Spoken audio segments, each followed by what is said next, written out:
آج کی اس ویڈیو میں ہم بات کریں گے دنیا کے 7 بڑے عجوبوں میں شامل ایک عجوبہ اور معروف تخلیق دیوار چین کے بارے میں، جس سے اکثر لوگ ناواقف ہیں۔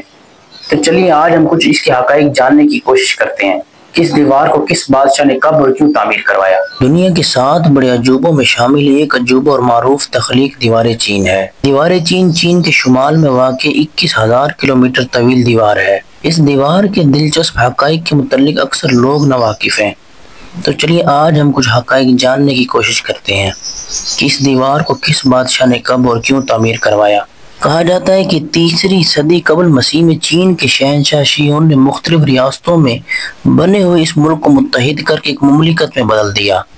221 قبل مسیح میں اسے سارے چین کا شہنشاہ تسلیم کر لیا گیا تھا۔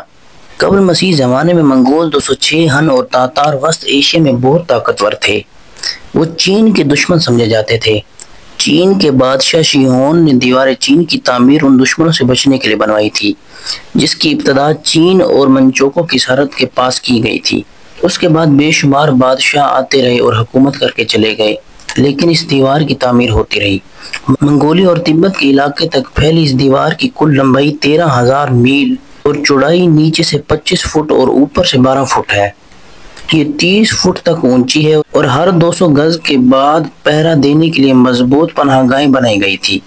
چین شیہون کے بعد آنے والے شاہی خاندان نے بھی اس کی تعمیر جاری رکھی، جس میں قابل ذکر منگ خاندان نے اس دیوار کی تعمیر پر خاص توجہ دی۔ دفاع کے علاوہ بہت سے کارآمد مقاصد کے لیے اس دیوار کو استعمال کیا گیا، جیسا کہ سرحدوں کی رکھوالی کرنا، شاہراہ ریشم کے راستے سے لائے گئے سامان پر کسٹم ڈیوٹی ناقص کرنا، تجارت کی حوصلہ افزائی اور سلطنت کے اصولوں کے مطابق قابو میں لانا، اور امیگریشن اور ہجرت کو کنٹرول کرنا ان مقاصد میں شامل تھا۔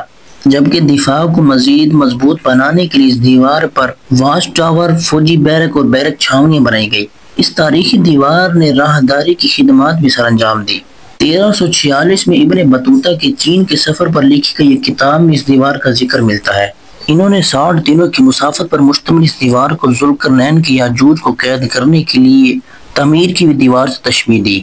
اسی طرح دنیا کے بہت سارے قدیم سیاحوں نے اس دیوار کا ذکر اپنے سفر ناموں میں کیا۔ بعد ازاں اینگلو اور چائنیز لڑائیوں میں شکست کے بعد جب چین کی غیر ملکی تجارت اور سیاحوں کے لیے اپنی سرحدوں کو کھول دیا گیا تو یہ دیوار سیاحوں کی دلچسپی اور مرکز بن گئی، جنہوں نے اس عظیم دیوار کی مقبولیت میں 4 چاند لگا دیے۔ اکثر لوگ کہتے ہیں کہ دنیا میں یہ واحد شاہکار ہے جو سپیس اور چاند سے دیکھا جا سکتا ہے، پر بعض کے نزدیک اس بات میں کوئی صداقت نہیں۔ لیکن 300 تا 350 کلومیٹر ہائٹ سے دوربین کی مدد سے اس دیوار کو دیکھا جا سکتا ہے۔ اس دیوار کو سیمنٹ، بڑے بڑے پتھروں، اینٹوں اور مٹی کے صفوف سے بنایا گیا ہے۔ یہ اب تک دنیا کی طویل ترین تعمیر ہے۔ اس کو تعمیر کرتے وقت ہزاروں ورکر بڑے بڑے پتھروں کے گرنے، تھکاوٹ، بیماریوں اور جانوروں کے حملے اور بھوک سے لقمہ اجل بن چکے تھے۔ کہتے ہیں کہ اس دیوار میں ان کو دفن کیا جاتا تھا۔ اس کو تعمیر کرنے کے لیے درکار مزدور، سپاہی اور قیدیوں پر مشتمل ہے۔ چین کے 19 شاہی خاندانوں نے اس کی تعمیر میں اپنا حصہ ڈال رکھا ہے اور 16ویں قبل مسیح سے لے کر 16ویں صدی عیسوی تک 2000 سالوں میں اس کو تعمیر کیا گیا۔ مطلب اس دیوار کی تاریخ 2000 سے زیادہ سالوں پر مشتمل ہے۔ چین کے لوگ اب تک اس پر ناز کرتے ہیں۔ افسوس اس دیوار کی موجودہ حالت پہلے جیسی نہیں رہی۔ 2012 میں چین کے ثقافتی ورثے کی ایک رپورٹ کے مطابق قدرتی آب و ہوا اور زمینی کٹاؤ اس کے ارد گرد آباد گاؤں کے لوگوں کی اس سے اینٹیں چرانے کی بدولت تقریباً 2000 کلومیٹر تک اس عظیم دیوار کا 22% حصہ ختم ہو چکا ہے۔ اگر آپ کو ہماری ویڈیو پسند آئی تو ویڈیو کو لائک کریں، شیئر کریں اور چینل کو سبسکرائب کرنا نہ بھولیں۔